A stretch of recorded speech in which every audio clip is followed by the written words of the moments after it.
Gilbert Dalgalian, je suis linguiste et j'accompagne la promotion du breton depuis 1985.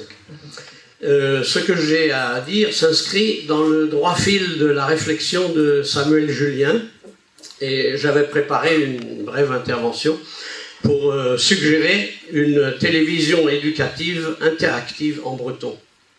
Alors, ça s'inscrit dans le droit fil, avec cependant, vous allez voir une nuance. Donc, comme lui, je suis d'accord que la réappropriation de la langue bretonne ne peut pas être un processus simple et ne dépend pas d'un seul facteur qui serait l'école. L'école est une cheville ouvrière indispensable qui a permis les progrès que nous avons vus, mais il y a une plus grande complexité de la réalité de la langue bretonne qui fait que l'école ne peut pas tout. Alors, on a vu l'importance de la toponymie, de la signalétique des villes, des rues, etc. C'est important pour la conscience linguistique des habitants de ce pays. L'école reste la cheville ouvrière, je l'ai dit. Les activités extrascolaires, culturelles ou de loisirs sont encore là pour renforcer, mais tout ça n'arrive pas à sortir le breton d'une relative marginalité. Que vous avez d'ailleurs tous constaté. Donc, pour franchir le cap de la réalité sociolinguistique, autrement dit, pour que ça soit une réalité dans la vie quotidienne, c'est ça que ça veut dire sociolinguistique, dans la vie quotidienne des gens, eh bien, il faut qu'on passe à des moyens qui soient plus visibles et qui légitiment davantage la langue bretonne aux yeux des Bretons eux-mêmes et aussi aux yeux des autres. Alors, ce que je veux dire, c'est qu'un outil puissant de cette visibilité et de cette légitimité, c'est évidemment les médias, et en particulier le plus regardé d'entre eux, la télévision. Quand je dis la télévision, je ne m'inscris pas en faux contre le pluralisme des médias, comme l'a relaté tout à l'heure Samuel Julien. Il est évident qu'aujourd'hui, la télévision doit aller de pair avec l'Internet et avec d'autres moyens en technique. Mais néanmoins, elle reste centrale pour les raisons que vous allez voir. Mais ce média ne se développera pas du jour au lendemain au niveau grand public. On a vu les résistances, y compris dans un pays qui est mieux placé pour ce faire, comme le pays de Galles. Donc il y a des difficultés. Mais on peut créer un besoin. Et ce besoin, ça passe encore une fois par l'école. Et alors, ça m'amène à suggérer une télévision éducative, interactive, publique, qui serait un outil pédagogique incomparable pour les classes, et en même temps un événement médiatique que le grand public pourrait suivre à l'écran, surtout les familles, qui seraient intéressées à voir ce qu'on offre à leurs enfants dans les classes, parce que ça passerait sur l'antenne. Et donc, cette antenne à des heures de grande écoute régionale, et à heure fixe, permettrait d'être captée dans les classes, mais aussi dans les familles, si elles le désirent. Alors, les avantages d'abord de cela.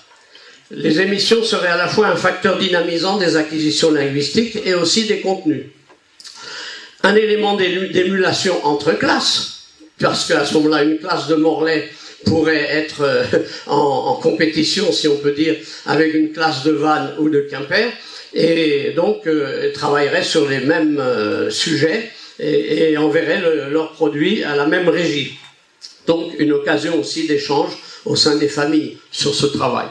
Les émissions devraient être émises sur une chaîne de grande écoute, je l'ai dit, et à des heures fixes. Les documents diffusés n'étant pas des leçons télévisées, seraient donc des documents grand public, tels qu'il en existe, dans tous les domaines, sur les ports, sur la pêche, sur les châteaux forts, sur les églises gothiques. Je ne dirais que l'essentiel. Les émissions ne proposent que des contenus et non pas une exploitation unique du contenu.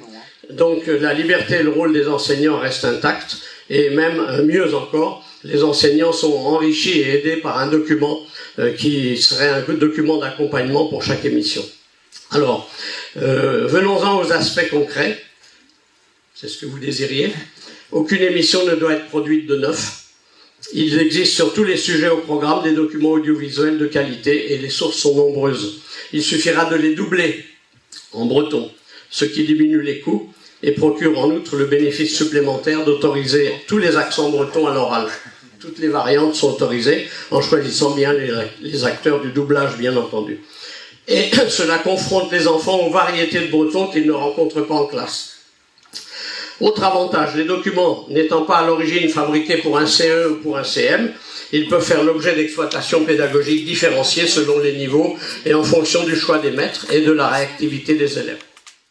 Cette télévision sera interactive parce que les travaux d'élèves seront envoyés à la régie par Internet et feront l'objet d'un retour aux classes sous la forme d'une apparition à l'écran, pour les meilleurs, et d'un commentaire positif par Internet pour tous les autres. Les élèves seront encouragés, fortement motivés par ce feedback positif, qui sera une apparition publique de leurs travaux d'élèves et une conscience nouvelle de l'utilité intellectuelle et sociale de la langue bretonne.